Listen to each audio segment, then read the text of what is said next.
Fala aí, galera, aqui é o professor Miguel Luciano na área. Se derrubar, não é pênalti, é terremoto. Na aula de hoje, nós vamos abordar um assunto recorrente na prova dos senhores. É a estrutura econômica e social do Brasil colônia.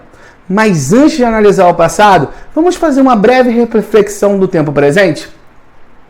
Qual é o carro-chefe da nossa economia hoje? Vocês sabem?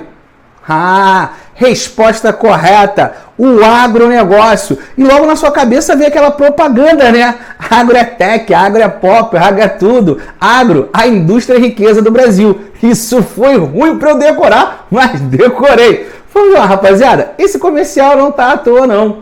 O Brasil é o terceiro maior exportador do mundo. Só perde para os Estados Unidos. E olha a surpresa aí, para a Holanda. Quais são os principais produtos chefes da nossa economia? Quem estudou comigo lá Brasil Colônia, qual era o principal produto? Sugar. Oh, honey, honey. Normal. Mamãe passou açúcar em mim. Lembrou aí, né? O açúcar, o sugar. Beleza. Outro produto muito importante na nossa economia. Lá do Brasil Império. Qual o principal produto do Brasil Império mesmo? Cafezinho, é isso aí. Até hoje, então, o açúcar e o café são os principais produtos da nossa agroindústria. Qual é o outro produto chefe nosso? A laranja. Em segundo lugar, nós temos a soja e a carne bovina. E em terceiro, o milho. Quais são os principais consumidores do Brasil? Você pega por região, você tem a Ásia, destacando-se a China, você tem a União Europeia e depois o Oriente Médio. Então você está percebendo que o agronegócio ele gera muita riqueza para o Brasil.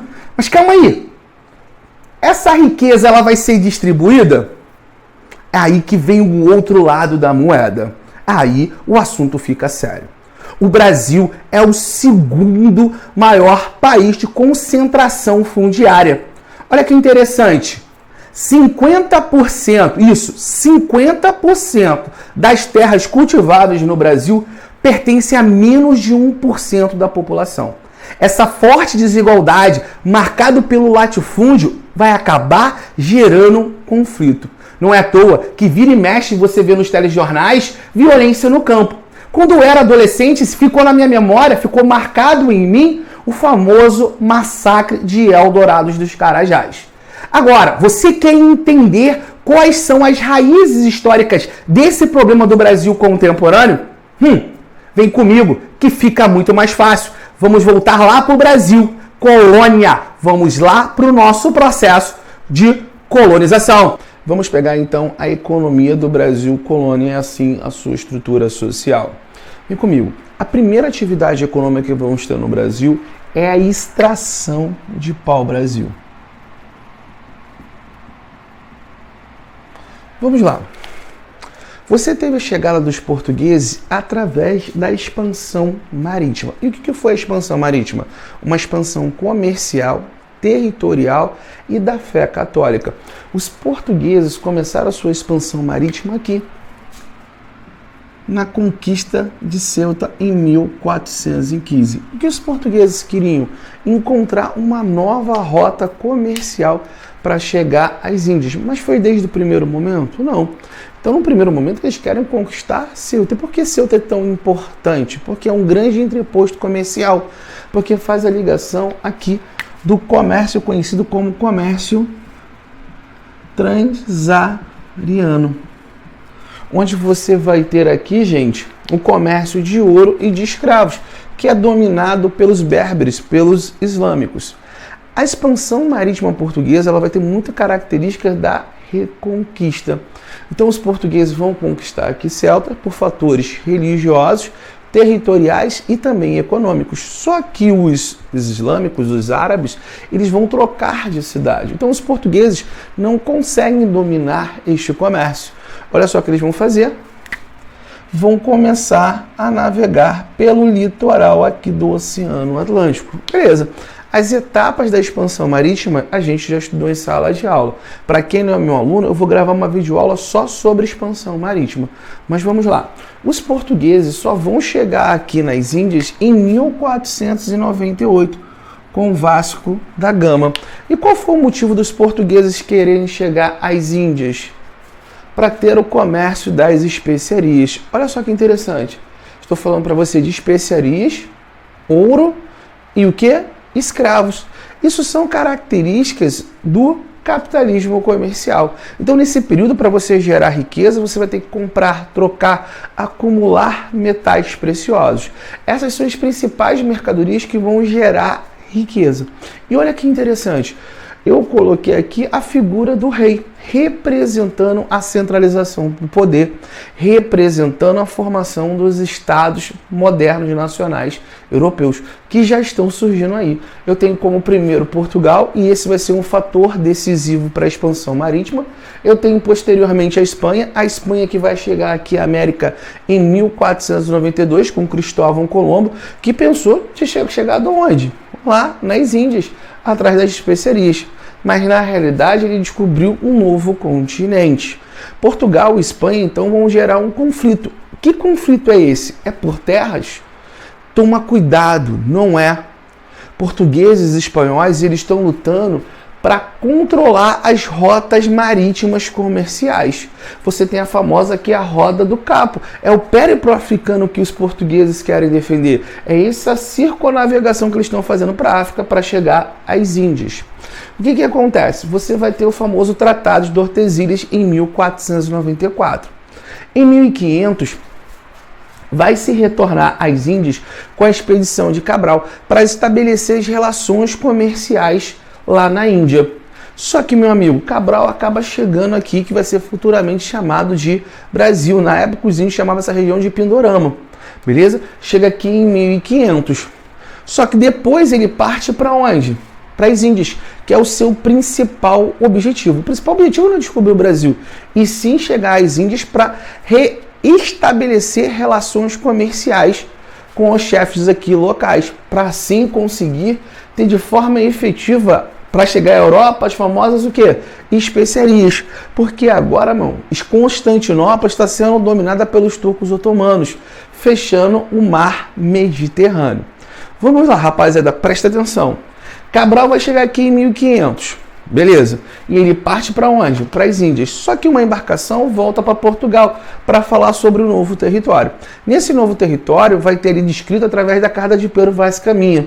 É interessante a gente ver essa fonte, que ali você vai estar os dois projetos futuros da nossa o quê? Colonização. Um projeto econômico e um projeto religioso. Ele dá a possibilidade de gerar riquezas aqui no Brasil e, além disso, de converter os gentios, de converter aos índios ao cristianismo. E não há um encontro da expansão marítima, que é uma expansão de interesses econômicos, mas também de interesses culturais, da propagação da cultura europeia, nesse sentido, da cristandade. Vamos lá, presta atenção. O rei de Portugal vai mandar uma expedição exploratória liderada por Gaspar de Lemos. Gaspar de Lemos vai perceber que no Brasil não vamos ter o quê? Metais preciosos e nenhuma especiaria de grande valor. Olha o que o rei vai fazer. Vai ignorar a terra? Não. Nessa expedição de reconhecimento de exploração, Gaspar de Lemos percebe que no nosso litoral tem grande presença de pau-brasil, que é uma mercadoria importante na Europa. Além de ser uma árvore nobre, ou seja, que você possa fazer ali móveis, embarcações, ela tem ali o corante que você consegue tingir as roupas. Então, o pau-brasil é uma mercadoria de grande valor no mercado europeu, mas ela é tão importante assim como as especiarias que vêm lá da Ásia, como açúcar, a pimenta? Não, não é. Beleza? Então aqui no Brasil, nesse primeiro momento, eles não vão descobrir metais preciosos e nenhuma mercadoria relevante para eles, somente o pau-brasil. O rei de Portugal vai deixar largado? Mais ou menos. Vai haver uma falta de interesse nos primeiros 30 anos de Portugal sobre o Brasil. Mas ele não vai deixar aqui a terra abandonada. Por qual motivo, gente? É simples. Lembra que eu falei para você do Tratado de Tordesilhas? Ele não era para delimitar as rotas comerciais? Nesse sentido, garantindo aqui esse território que futuramente vai se chamar Brasil, ele está garantindo esse controle, beleza? Então, o principal motivo de Portugal manter aqui o Brasil, esse território Brasil, é para garantir o monopólio das rotas comerciais. Beleza. Ele vai deixar a terra largada, abandonada? Não. Ele vai explorar, então, o pau-brasil. Essa exploração do pau-brasil, ele vai conceder a um consórcio de comerciantes de Lisboa, que vai ser liderado por Fernão de Noronha. Fernão de Noronha, ele vai receber a primeira capitania hereditária no Brasil. Olha só que interessante. Nós vamos ver isso aqui na frente. Vamos lá. Beleza. Quando ele concede um monopólio da exploração do pau-brasil a esse grupo de comerciantes liderado por Fernão de Noronha, ele concedeu o famoso que estanco. O que é o estanco? O estanco é concessão do monopólio régio a terceiros, a particulares. Então aqui o rei ele vai conceder o monopólio da exploração do pau-brasil é esse grupo de comerciantes, beleza?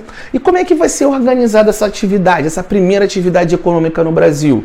Você vai ter a extração do pau-brasil não realizada por portugueses, mas sim pelos próprios nativos, pelos índios. Só que os índios vão ser escravizados nesse primeiro momento? Não. A relação nesse primeiro momento é pacífica, beleza? Sobretudo com os tupiniquins. Não podemos esquecer. O que acontece, pessoal? A mão de obra indígena, ela vai receber mercadorias em troca. Nós chamamos essa relação de trabalho de quê?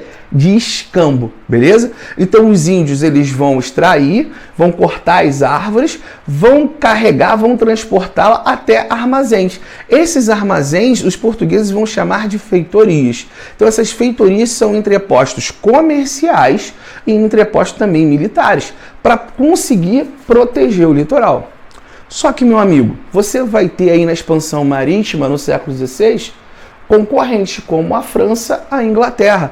Eles não vão aceitar a limitação, a legitimidade do Tratado de Versalhes. Francisco I vai chegar a dizer, opa, esse é o Tratado de Adão e Eva, eu não sabia que tinha deixado um testamento que dividia o mundo entre Portugal e Espanha. Nesse sentido, ele não vai respeitar a soberania de Portugal nos territórios recém-conquistados, recém-descobertos. Beleza? O que vai acontecer? Eles vão começar desde 1504, logo de cara, fazer contrabando do pau-brasil. Eles vão se aliar aos tupinambás. Os portugueses se aliançaram aos tupiniquins, os franceses aos tupinambás. Beleza, o rei de Portugal vai aceitar isso? Não. E aí que ele manda a famosa expedição ao guarda-costa. Só que o nosso litoral é imenso, ele não consegue, gente, controlar. Até hoje você não vê aí a dificuldade que a gente tem de controlar as fronteiras, também de controlar a nossa fronteira terrestre e fronteira marítima. Não há essa grande dificuldade? Imagina nessa época. Cristóvão Jacques vai vir com 2 expedições e essas 2 expedições elas não vão ser tão efetivas assim. É aí que o rei de Portugal decide pela colonização do Brasil. Então vamos lá, gente. Lembra da falta de interesse de Portugal no Brasil? É que não tinha uma grande especiaria e eles não encontraram o quê? Metais preciosos. A política de Portugal em relação ao Brasil, ela vai mudar. E ela muda pelo qual motivo? Ameaças estrangeiras. Sobretudo vindo de quem, gente? Da França. Você vai ver a presença aqui de muitos corsários, piratas, tanto franceses quanto ingleses, que não estão respeitando o Tratado de Tordesilhas. O rei da França deixa bem claro, Portugal, se você quer ter soberania sobre aquele território, você vai ter que colonizar. E é uso possession, que é um conceito medieval, beleza? Show de bola. Então Portugal decide partir para a colonização. Então a ameaça estrangeira é um dos pontos que levam Portugal a mudar a política em relação ao Brasil. Há outros fatores envolvidos. Por exemplo, aqui na Ásia já dá os primeiros sinais de enfraquecimento do comércio das especiarias. Pelos próprios ataques dos muçulmanos aqui na Índia, os franceses e ingleses não vão se limitar só na América, também vão atacar aqui o Oriente. Beleza? Então, comércio dando os primeiros sinais de desgaste no Oriente. Ameaça estrangeira sobre o Brasil. E o terceiro fato muito importante, que é pouco dito para vocês. A Espanha descobre prata aqui em Potosí e vai descobrir também metais preciosos aqui, que seria hoje o atual México, na época chamado Império Azteca. Beleza? Então a Espanha, ela vai enriquecer muito com os metais preciosos vindo da América. Então Portugal cresce o olho. Opa, se a Espanha ela vai ter metais preciosos, Pô, no meu território não pode ter? E aí que fica naquele imaginário a famosa cidade de Eldorado, a cidade de ouro. Olha só como é que é muito interessante. Quando você tem a expedição colonizadora liderada por Martim Afonso de Souza, não é à toa que ele vai escolher aqui, gente, São Vicente. Foram dois motivos. Primeiro, por escolher São Vicente, a boa relação que os portugueses vão ter com nativos, com os tupiniquins. Aqui em São Vicente tem um cacique chamado Tibiriçá. Tibiriçá, ele tem um genro chamado João Ramalho. É um degredado, ele é um português. Então, ele consegue fazer essa intermediação entre portugueses e tupiniquins. Não é à toa que eles vão escolher São Vicente. O segundo motivo é porque São Vicente vai ficar bem próximo do Rio da Prata. Onde que você escorre aqui, ó. Olha que interessante. Toda a Prata. Beleza? Então você tem aqui a escolha de São Vicente. Mas vamos lá. Portugal vai vir aqui, ela vai estabelecer a nossa colonização. A nossa colonização, no primeiro momento, ela vai ter um projeto. Um projeto econômico. Quando eu falo colonização para você, eu estou falando de quê? Povoar, explorar, conquistar. Agora, só que não há povos aqui, isso acaba gerando o quê? Conflito. Onde há poder, há o quê? Resistência. Nós vamos ver posteriormente a resistência indígena. Beleza? Tranquilo? Então, a partir de 1530, Portugal decide pelo povoamento do Brasil. Beleza? Agora, como é que vai ser organizado? É aí que você vai estabelecer aqui o famoso sistema colonial. O que é o sistema colonial? Você aprende isso como pacto colonial. No caso, também você pode ver na prova como exclusivo metropolitano. A colônia, ela vai estar subordinada à metrópole, tanto no aspecto político quanto no aspecto econômico. A colônia serve como um grande mercado consumidor de produtos manufaturados da Europa, no caso aqui da metrópole, no nosso Portugal, e fornecedora de matérias-primas. Vamos lá, presta atenção em mim. Portugal, ela está muito interessada em colonizar o Brasil? Não. Ela tem tantos recursos humanos e financeiros para colonizar o Brasil? Também não. Então ela decide delegar para terceiros. É aí que nós vamos aplicar aqui o sistema de capitanias hereditárias. Olha que interessante, aluno. Presta atenção. Eu estou falando então que aqui você inicia o nosso processo de quê? Colonização. E os portugueses vão tirar como exemplo aqui a colonização que eles fizeram nas Ilhas Atlânticas, como Açores, Madeira, São Tomé e Príncipe, beleza? Eles vão pegar os modelos que eles utilizaram aqui de colonização para aplicar, reproduzir aqui no Brasil. Isso cai em prova, beleza? Então o que eles estão colonizando no Brasil não é algo inédito. Eles já experimentaram com sucesso nas Ilhas Atlânticas. Olha que interessante. Eles vão estabelecer o sistema de capitanias hereditárias. Eles vão delegar para terceiros o nosso processo de colonização. O que é interessante isso, rapaziada? Você não vai ter uma centralização da nossa colonização. Você não está vendo um processo de centralização política na Europa e em Portugal? Não vai acontecer no primeiro momento com a colonização do Brasil. Por quê, gente? Porque o principal de interesse de Portugal está nas Índias. Beleza? Ele vai delegar isso para os capitães donatários. Boa parte deles pertence à pequena nobreza, que está fora desse circuito mercantil oriental e até mesmo africano. Eles veem a oportunidade de lucrarem aqui. Vai ter várias vantagens que vão vir na Cartas Forais, beleza? Agora, o que interessa pra gente não é a parte política e jurídica da nossa colonização. Isso eu já trabalhei com nossos alunos. Então, o pessoal que está assistindo meu vídeo pela primeira vez, eu posso gravar uma aula para vocês só de capitanias hereditárias, beleza? Mas nossos alunos do Império, eles já estudaram isso comigo. O que interessa pra gente é a estrutura econômica e social. Olha que interessante, junto com a aplicação do sistema de capitanias hereditárias, nós vamos ter a aplicação aqui, sabe do quê? Do sistema de plantation. O sistema de plantation é um modelo de produção. Olha só, é um modelo que vai ser caracterizado pelo latifúndio, mão de obra escrava, monocultura voltada para o mercado que, gente? Externo. O pessoal sempre dá esse bizu da palavra o que, gente? Leme. Então, toda vez que você vê sistema de plantation, lembra da palavra leme. Isso cai em prova com frequência, gente. Beleza? Então, a produção econômica que nós vamos ter no Brasil aqui, ela vai ser voltada para o mercado externo. Só que a mão de obra agora, irmão, é escrava. E isso vai gerar conflito. Porque no primeiro momento, eles vão querer escravizar os índios. Lembra que eu falei para você? Processo de colonização, de conquista, de domínio, de violência, mas onde há poder, há o quê? Resistência. Vamos lá, aluno, vamos pensar aqui comigo. Você aqui, então, vai aplicar o modelo de sistema de plantation. Mas qual o produto que os portugueses vão querer efetivar? Na próxima aula, nós vamos ver como Portugal vai tentar resolver essa questão da colonização. Qual é o produto, a mão de obra e o capital que vai efetivar a nossa colonização. Então não percam as próximas aulas. Nós vamos aprofundar ainda mais sobre a estrutura econômica e social do Brasil colonial. Vamos debater a questão da sociedade escravista, sistema de plantation, se realmente foi esse o único modelo no Brasil. Também aprofundarmos sobre o sistema colonial. O Brasil cumpriu à risca esse exclusivismo, esse pacto. Então não percam a próxima aula, beleza? Tamo junto, beijo do gordo.